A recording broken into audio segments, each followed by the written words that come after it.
In response to the heightening rivalry between the two manufacturers, Auto Union developed the Type B, which increased engine output from 3.4 to 4.9 liters. It also featured torsion bar suspension in the rear, which improved handling. Other than the engine for that Grand Prix formula, the main mechanical change was to that rear suspension. Retained swing axles, but with the revised suspension there wasn't quite as much wheel movement. Mercedes' successful W25 remained largely unchanged, with the exception of a more powerful 4.3-liter supercharged engine, which would keep the car competitive with Auto Union's Type B.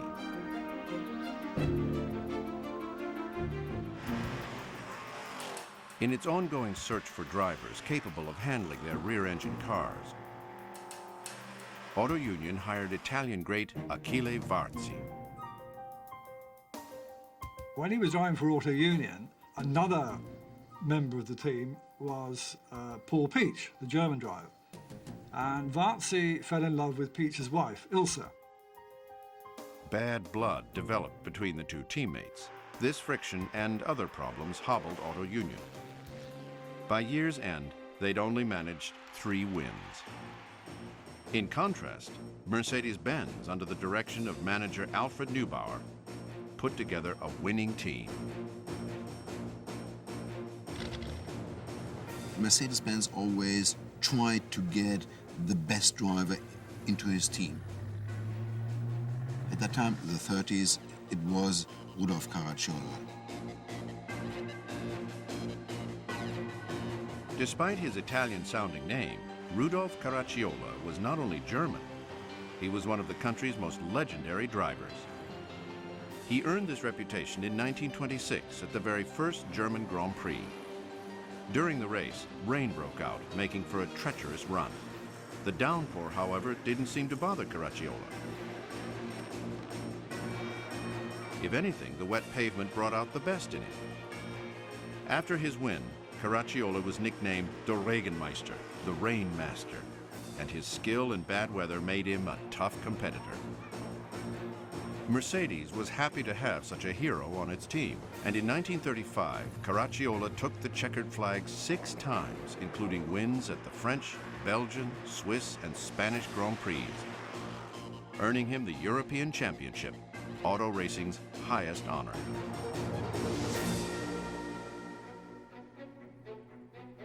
With the money Mercedes and Auto Union poured into research and development, it was nearly impossible for other automakers to keep up. In just 1 year, past champions like Maserati, Alfa Romeo, and Bugatti nearly vanished from the winner's podium. By comparison, the futuristic German cars with their aircraft technology were light years ahead of the competition. The Italian competition or the English competition, ERA and so on, they were way behind the Daimler cars and the Auto Union cars. Yeah. They didn't develop their cars any further. It was no big improvement in the cars from the 30s. Germany's desire to dominate international motorsports had succeeded. Mercedes and Auto Union now seemed unstoppable.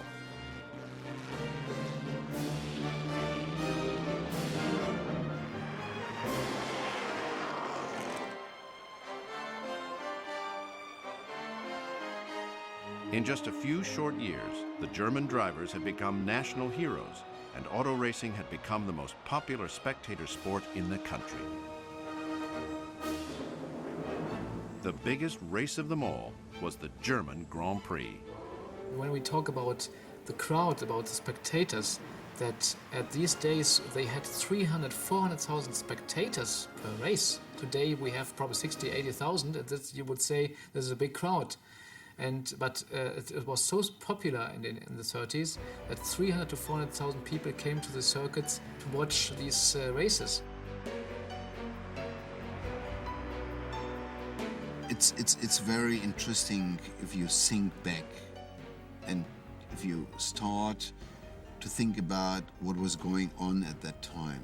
What means to drive with a car like that in a race at the Nürburgring as fast as Formula One today. It's unbelievable. With their technical superiority, few thought that the German drivers could lose this important race.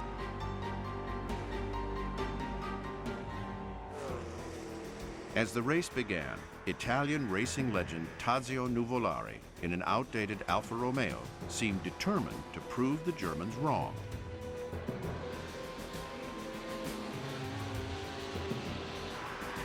Putting on perhaps the most brilliant performance of his career, Nuvolari kept within eyesight of Mercedes driver and race leader Manfred van Brauchitsch, lap after lap.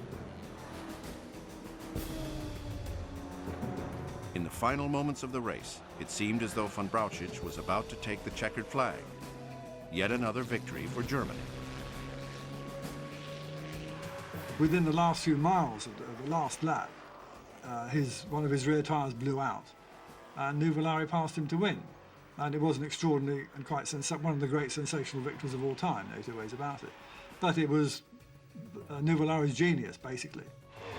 While the German crowds applauded his phenomenal driving skills, Nuvolari's win was a black eye for the German teams.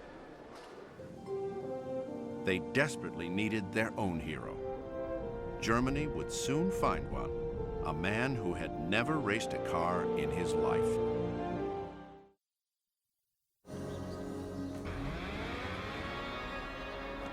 After Tazio Nuvolari's upset at the 1935 German Grand Prix, Mercedes-Benz and Auto Union were more determined than ever to recapture racing glory for their country.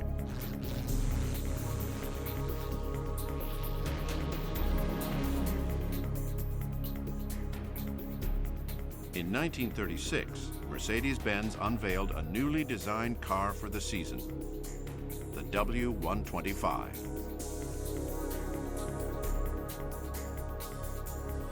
The car featured a new body design, which was shorter, slimmer, and more streamlined than the earlier model. But the real story was hidden beneath the hood of the new Mercedes. They further developed the engine from the W25 to the engine of the W125.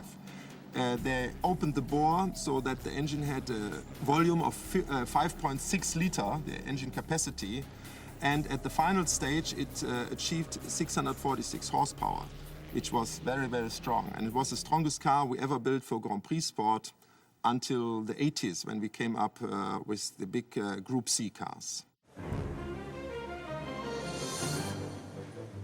In contrast to Mercedes' radical engine and design changes, Auto Union's Type B returned largely unchanged, except for the addition of a beefed-up 6-liter 520-horsepower engine. With most of Europe's other cars outclassed, Germany's two racing giants would be battling each other for the championship. Rivalry is an understatement for the attitude of Mercedes-Benz and Auto Union to each other. They were there for the individual glory of each team, and of course this was probably the most important sport in Germany at the time.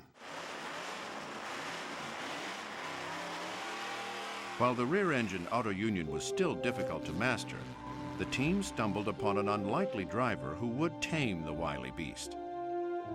Bernd Rosemeyer.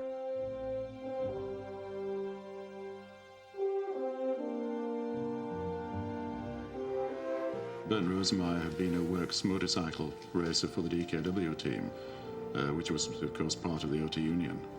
And his talent was spotted. They gave him a test drive, and he was absolutely brilliant. Rosemeyer had joined the team as a reserve driver the previous year, and while he had little track time, he showed a remarkable ability behind the wheel of the hard-to-handle Auto Unions.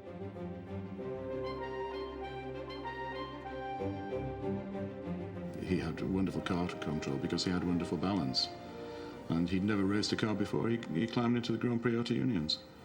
He knew nothing different, and he simply adapted to that. He could also explain to the mechanics, to the engineers, how the car is feeling, and he could influence the development of the car as well.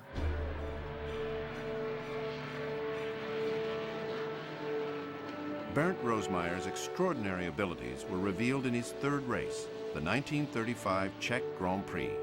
The former motorcycle champion scored his first win, beating New Volare by nearly 6 minutes.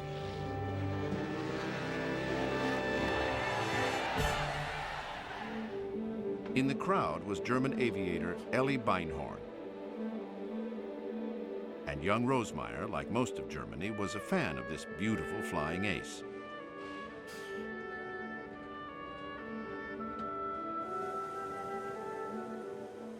Beinhorn was a celebrity because she was the first woman to fly across Africa.